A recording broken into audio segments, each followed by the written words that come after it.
呢一站嘅 podcast 係由 Johnson 贊助，如果你喺多倫多要揾樓、買樓，又或者係換屋，我都可以介紹佢俾你。因為我自己揾屋嘅時候，都發現佢係真心了解我嘅需要啦，細節、環境、安全感，全部把關都係做得好好㗎。如果你想傾下嘅話，就可以揾阿 John 647-629-8281 647-629-8281喺多倫多買樓，記住揾 Johnson 啊！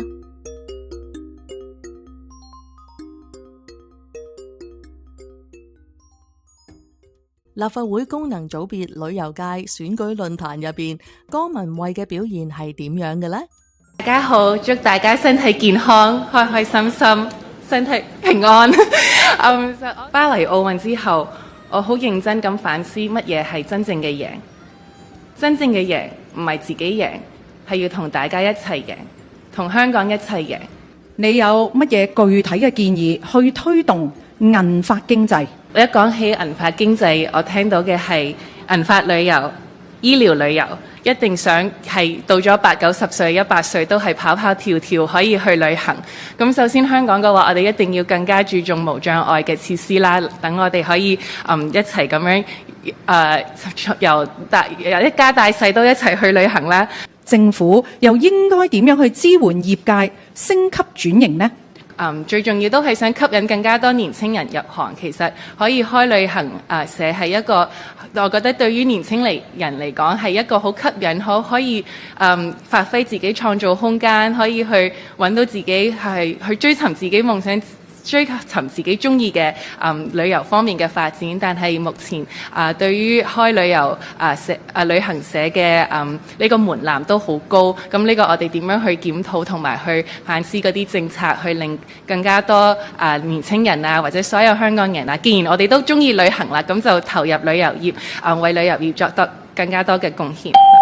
身為香港前劍擊隊代表、奧運金牌得主，佢嘅體育成就無疑係會令到香港人引以為傲嘅。但係當佢出現喺旅遊界嘅功能組別舞台上面，講出一啲九唔搭八嘅講法，我諗好多行內人甚至乎係普通市民都有同樣嘅感覺。到底發生咩事呢？江文蔚提出咗5個主要理由，點解佢適合代表旅遊界嘅。第一，佢話自己退役之後希望服務香港，回歸社會。第二，佢話體育精神係適合所有界別，而呢一個精神喺旅遊業界都用得着。第三，佢話自己係代表香港去到外地比賽，其實都係宣傳緊香港嘅，就等於有旅遊界嘅推廣功能啦。第四，佢希望可以擦亮香港旅遊業嘅金招牌。第五，佢強調自己放棄加拿大護照就係象徵住全心投入香港啦。而旅遊業議會嘅主席都話，江文蔚嘅體育成就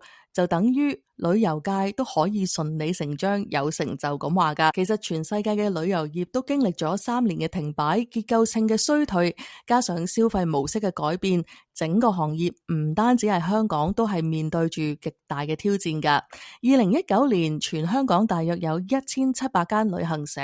疫情之後跌到1100間，5年間死亡率係35%，平均淨利潤都唔到5%，有一啲甚至乎係低到3%。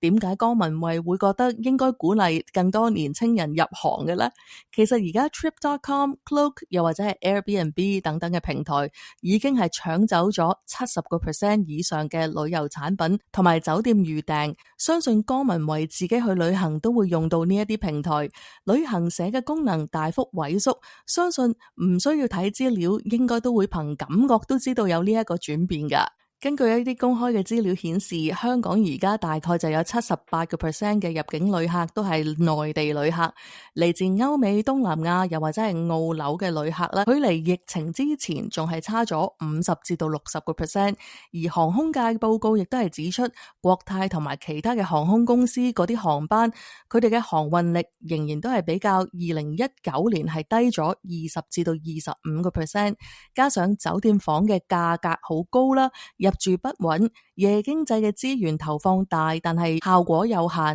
呢一啲呢，其實先至係旅遊業界真正嘅痛點。江文蔚話希望80-90歲嘅老人家都可以跑跑跳跳去旅行，問題就係其實你睇翻資料，香港嘅長者健康壽命只係得74歲，即係話雖然平均壽命係87歲，但係有10年以上嘅時間都係帶住疾病生活。本港嘅長者有70-90歲以上嘅人都係行動不便，連本地出行都係有困難。講緊80-90歲仲跳跑去旅行，係咪完全脫離咗現實呢？其實銀髮經濟就唔等於銀髮旅遊噶，因為銀髮經濟最核心咧就係講緊醫療、護理、科技、城市規劃。香港80% 嘅行人天橋都係未達標，做唔到無障礙嘅標準噶。而城市本身都未達標嘅話，仲喺度講銀髮旅遊係咪太遠呢？江文蔚喺體育界上面嘅成就咧，就冇人可以否定噶。但係功能組別嘅旅遊界需要，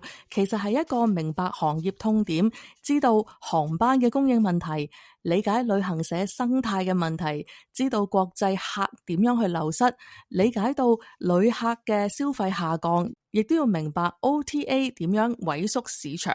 要知道點樣去重啟旅遊嘅生態。但係喺呢一個辯論上面，佢依然都係一如以往咁樣笑得天真燦爛，未觸及到行業其實面對緊嘅結構性問題，亦都未提出任何具體嘅政策㗎。講到呢一度呢，我都想補充一點，其實江文蔚唔係嚟自旅遊業界，本身唔係最大嘅問題嚟㗎，因為全球都有好多唔同行業背景嘅人士，後嚟係憑住佢哋學習嘅能力，願意聆聽、願意理解行業嘅痛點，而成為一個合格、優秀嘅代表㗎。最關鍵嘅其實係佢有冇真正用心去聽同埋了解，仲有係吸取行業嘅意見，然後提出對症下藥嘅政策。如果佢願意做功課嘅話，願意去接觸前線，願意接觸業界去到交流嘅話，佢完全可以勝任呢一個職位嘅。嗱，仲有咧，其實喺國際上面有好多成功嘅案例俾佢參考，例如喺新加坡旅遊局 STB 近年就係以 data-driven segmentation 去到精準咁樣分析到旅客嘅喜好，用數據分組，然之後度身訂造唔同旅客嘅產品。而韓國咧就係利用咗 K-culture 同埋 K-pop， 透過文化帶動 inbound tourism， 成功吸引大量歐美同埋東南亞嘅旅客。而日本就係曾經利用過Daigaku inbound 等等呢一啲方向，去到針對年輕旅客設計一啲大學體驗式嘅旅遊，用節日文化同埋地方體驗去到推動消費。呢一啲都係睇到嘅成果，仲可以參考政策。其實只要佢實際去研究下，就已經可以做到呢一份功課噶啦。最令人擔心嘅就係去到而家為止，似乎睇唔到佢有做呢一啲嘢。無論喺論壇上面嘅內容，接受訪問時嘅答案，都未見到佢了解業界嘅真正痛點。唔知道係咪因為江文蔚競選團隊冇帶佢去同業界了解，還是江文蔚真係覺得自己可以憑住體育精神就可以做到旅遊界嘅代議士呢？